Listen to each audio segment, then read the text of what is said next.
Ya, pemirsa, dan untuk membahas apa yang sebenarnya melatar belakangi para pelaku melakukan pembunuhan sadis bahkan terhadap orang terdekat mereka, telah tergabung bersama kami pemirsa kriminolog, ada Prof. Adrianus Beliala. Selamat siang, Prof. Adrianus. Selamat siang, Mbak. Terima kasih dihubungi. Prof, ini pelaku kejahatan seringkali orang terdekat, Prof. Apa alasannya? Latar belakangnya apa, Prof?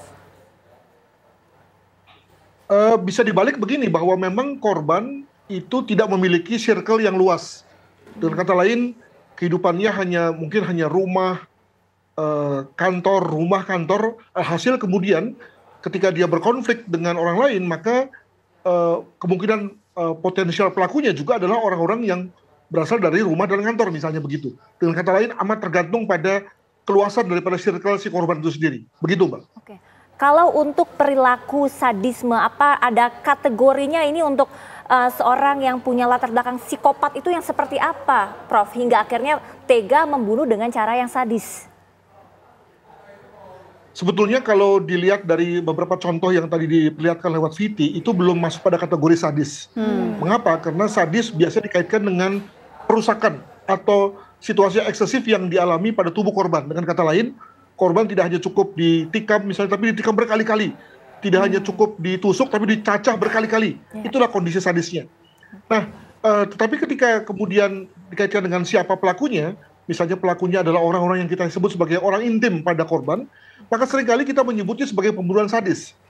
Hal mana kita bicara mengenai bahwa sebetulnya orang-orang intim itu tidak seharusnya mampu melakukan misalnya pembunuhan kepada orang tua kepada anak, anak kepada anak yang lain. Nah, ini memang menjadikan satu pertanyaan, apakah ada masalah dengan keluarga kita? Keluarga umumnya menjadi satu entitas yang paling kuat ya, di mana orang-orang intim di dalamnya, anak, ibu dan ayah misalnya, mestinya adalah orang-orang yang paling tahan dengan godaan, tahan dengan goncangan, tahan dengan emosi, ya. Tetapi ketika kemudian lalu ternyata emosi sudah mampu membuat anak mampu bunuh ibu, anak mampu bunuh ayah, dan seterusnya, maka kita juga bisa mempertanyakan sebetulnya bagaimana dengan kondisi ketahanan di keluarga-keluarga kita pada umumnya, begitu. Oke, bicara mengenai kasus-kasus yang terjadi di mana pelakunya ini ternyata adalah orang terdekat, Prof. Ini motifnya ini apa sebetulnya? Kalau dari kebanyakan kasus ya, apakah memang dendamkah, sakit hatikah?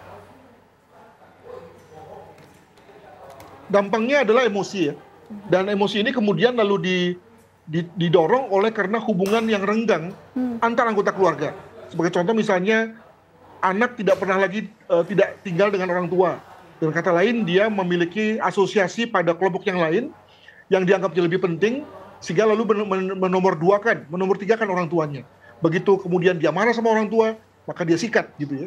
Demikian juga misalnya konflik di antara sesama sibling ya, sesama saudara. Umumnya karena di antara sesama saudara itu tidak lagi tinggal bersamaan, tidak menjadikan saudara sebagai orang yang paling penting dalam kehidupannya, maka begitu kemudian ada situasi emosi, langsung kemudian kalap dan menghabisi keluarganya. Nah, maka memang dalam hal ini situasi di mana pergerakan keluarga makin kencang ya, orang-orang tidak lagi berkumpul dalam satu rumah, saling terpecah-pecah, saling berpisah, dan kemudian adanya orang-orang lain, adanya media sosial, itu seringkali menjadikan ketahanan keluarga berkurang. Alhasil kemudian ketika ada satu masalah sedikit saja, langsung kemudian dihadapi dengan ekstrim ya, antara lain juga misalnya melalui pembunuhan seperti ini. Kalau memang berdasarkan data, Prof, apakah maraknya pembunuhan sadis ini juga trennya meningkat dari tahun ke tahun, dan apakah memang ada faktanya bahwa ketahanan keluarga di Indonesia, di suku atau seperti apa, kalangan yang seperti apa yang rentan terjadi hal-hal seperti ini? Dari segi data jelas sekali bahwa ada peningkatan, baik itu dari segi jumlah dan kualitas.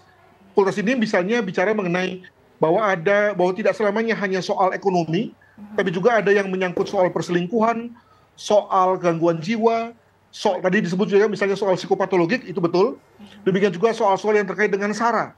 Artinya memang keluarga-keluarga pada umumnya menjadi sasaran serangan ini tidak hanya dari orang luar, tapi dari anggota keluarga sendiri.